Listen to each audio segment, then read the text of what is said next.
आज की कहानी का शीर्षक है चमत्कार की कहानी। देवनगर में एक साधुओं का परिवार रहा करता था। सदैव अपने में लीन रहते थे। इसी का फल हुआ कि उन्हें प्राप्त हो गया सब कुछ त्याग कर तप करने चल पड़े। वन के किसी नदी में खड़े होकर वे तप करने लगे। गहरे जल में उनका केवल चेहरा ही बाहर दिखता था, बाकी शरीर पानी में रहता था। 10 माह की कठोर तपस्या के बाद भगवान शिव उनसे प्रसन्न हुए, आकर दर्शन दिए। वरदान मांगने को कहा भगवान, मैंने शास्त्रों में पढ़ा है यह सारा विश्व आपकी माया ने ही रचा है। वह बड़ी अद्भुत है। मैं आपकी उसी माया का चमत्कार देखना चाहता हूँ। तुम उस माया का चमत्कार देखोगे तभी उसे छोड़ोगे भी, शिव जी ने कहा और वरदान देकर अंतर ध्यान हो गए। सुखदेव ने तप करना छोड़ दिया, किंतु उसी नदी के किनारे रहते थे। कंदमूल खाकर प्रभु के भजन गाते थे। इसी प्रतीक्षा में थे कब भगवान की माया के दर्शन होंगे। एक दिन सुखदेव नदी में स्नान करने गए। मंत्र पढ़कर पानी में डुबकी लगाने लगे। अचानक वह मंत्र भूल गए। उन्हें लगा जैसे वह पानी में नहीं है, कहीं और है। फिर उन्हें लगा जैसे वह सब कुछ भूलते जा रहे हैं। भूत मंडल नामक गांव में कंटज जन्म लिया। उनका नाम रखा गया कंटज। कंटज बहुत सुंदर और बलवान था। युवा होने पर वह शिकार खेलने में बहुत होशियार हो गया। फिर उसका विवाह एक सुंदर कन्या से हुआ। उसके 2 पुत्री भी हुए। एक समय की बात, उस गांव में महामारी फैल गई। महामारी भी ऐसी कि पूरा गांव ही उजड़ गया। कंटज की पत्नी और दोनों पुत्री भी महामारी में चल बसे। वह बड़ा दुखी हुआ। परिवार के शोक में उसने गांव छोड़ दिया। भटकता हुआ कंटज कीर देश की राजधानी श्रीमतीपुरी में पहुंच गया। उन दिनों वहां कोई राजा नहीं था। किसी युद्ध में राजा मारा गया था। राजा चुनने का भी वहां अनोखा तरीका था। सिखाए हुए हाथी पर सोने की अंबारी रखकर हाथी छोड़ दिया जाता था। हाथी मार्ग में चलते चलते जिस आदमी को सूर से उठाता, अंबारी पर बैठा लेता, वही वहां का राजा बना दिया जाता था। श्रीमतीपुरी में घूमता हुआ कंटज एक बाजार में पहुंचा।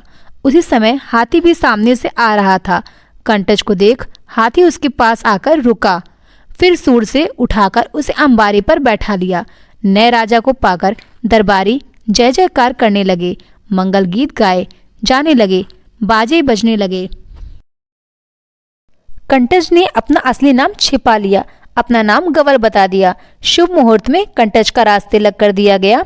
वह राजमहल में आनंद से रहने लगा। एक दिन गवल अपने राजमहल की अटारी पर खड़ा था। उसने उत्सुकता से राजा को देखा तो उसे पहचान गया।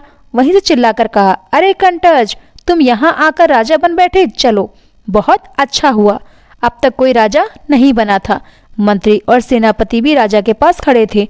उन्होंने ये सुना तो चौंके। आपस में कहने लगे, क्या हमारा राजा चांडाल है। धीरे धीरे कंटज होने की बात चारों तरफ फैल गई। मंत्री और दरबारी राजा से दूर भागने लगे। कुछ दिन तक तो वह अकेला रहा। फिर सोचने लगा, जब मुझे कोई नहीं चाहता तो यहाँ रहना व्यर्थ है। ऐसा सोचकर वह भी राजपाट त्याग कर चलता बना। चलते चलते दिन छिप गया। अंधेरी रात के कारण कुछ भी दिखाई नहीं पड़ रहा था। वह नदी के तट पर गया। नदी अंधेरे में दिखी नहीं। कंटज आगे बढ़ा और छपाक से जल में जा पड़ा। अपने को बचाने के लिए हाथ पैर मारे ही थे कि नदी के पानी में बेसुध पड़े सुखदेव को होश आ गया। अभी घड़ी भर उन्होंने जो लीला देखी भोगी थी, उसे याद कर उन्हें अति आश्चर्य हुआ। बस सोचने लगे, जब तप करते समय ऐसा तो कभी हुआ नहीं। भूला हुआ मंत्र भी अब उन्हें याद आ गया था। उन्होंने स्नान करके संध्या की फिर पानी से बाहर निकल आए।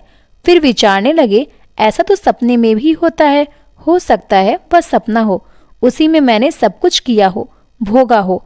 इस प्रकार की बातें सोचते विचारते सुखदेव धीरे धीरे इस बात को भूलने लगे। कुछ दिन बीत गए। एक दिन उनके नगर का एक साधु उधर आया। सुखदेव उसे बचपन से ही जानते थे। सुखदेव ने साधु की अवभगत की। फिर पूछा, आप इतने दुर्बल कैसे हो गए? क्या किसी रोग ने आ घेरा है? भैया सुखदेव, आपसे क्या छुपाना। कुछ वर्ष पहले मैं तीर्थ यात्रा पर गया था। घूमना हुआ कीर देश जा पहुंचा। वहां बड़ा आदर सम्मान हुआ मेरा। मैं 1 माह तक वहीं रहा। एक दिन मुझे पता चला कि उस देश का राजा एक है। फिर एक दिन ये भी खबर सुनी, वह नदी में डूब मरा। मुझे बहुत ही दुख हुआ। हृदय को कुछ ऐसी ठेस लगी कि मैं बीमार हो गया। बीमारी में ही मैंने अपने घर चला आया। इसी कारण मेरी यह बुरी हालत हो गई, साधु ने बताया। सुनकर सुखदेव का सिर चकराने लगा। कुछ देर विश्राम करने के बाद साधु चल दिया तो सुखदेव व्याकुल हो उठे। उन्हें फिर से भूली बातें याद आ गईं। उसी समय चल पड़े भूत मंडल गांव को खोजने। मार्ग जानते नहीं थे, किसी तरह पूछते हुए पहुंचे। वह गांव उन्हें जाना पहचाना सा लगा। फिर उस घर में पहुंचे जहां कंटज रहता था। यह घर भी उन्हें परिचित सा लगा। वहां की हर वस्तु उनकी जानी पहचानी थी। वह चकराए, सोचने लगे, मैं तो इसी गांव और घर में कभी आया नहीं, फिर ये मुझे अपरिचित से क्यों लग रहे हैं। इसके बाद सुखदेव कीर्णनगर की राजधानी पहुंचे। राजमहल में गए। राजमहल के दरवाजे, शयन कक्ष, राज दरबार, सभी कुछ उन्हें जाने पहचाने लगे। ये सब क्या है? मैं पानी में केवल 2 क्षण डुबकी लगाए रहा, उसी में मैंने इतना बड़ा दूसरा जीवन भी जी लिया। फिर भी पानी में ही रहा। इसमें सत्य क्या है? इसी उधेड़बुन में डूबे व नदी तट पर आ पहुंचे। फिर तप करने लगे। अन्य जल त्याग भी दिया। भगवान शिव जी ने उन्हें फिर दर्शन दिए। बोले, साधु, तुमने मेरी माया का चमत्कार देख लिया। मेरी इस माया ने ही विश्व को भ्रम से ढका हुआ है। सभी विश्व को सत्य मानते हैं, जबकि वह उसी प्रकार हैं जैसे तुमने राजा के अपने जीवन को देखा। सुनकर सुखदेव की सारी शंका मिट गई। वह उसी क्षण सब कुछ त्याग गुफा में जाकर लीन हो गए, क्योंकि यही उनकी दुनिया थी। दोस्तों, उम्मीद है आपको ये कहानी बहुत पसंद आई होगी। अगर आपको ये कहानी पसंद आई है तो शेयर करना बिल्कुल मत भूलिएगा। लाइक और सब्सक्राइब जरूर करें। बेल आइकन तो जरूर प्रेस करें ताकि आने वाली ऐसी ही अच्छी कहानियां आपको तुरंत मिल जाएं। और कमेंट बॉक्स में अपनी राय भी जरूर भेजें। धन्यवाद। Thanks for listening my beautiful story. Thank you.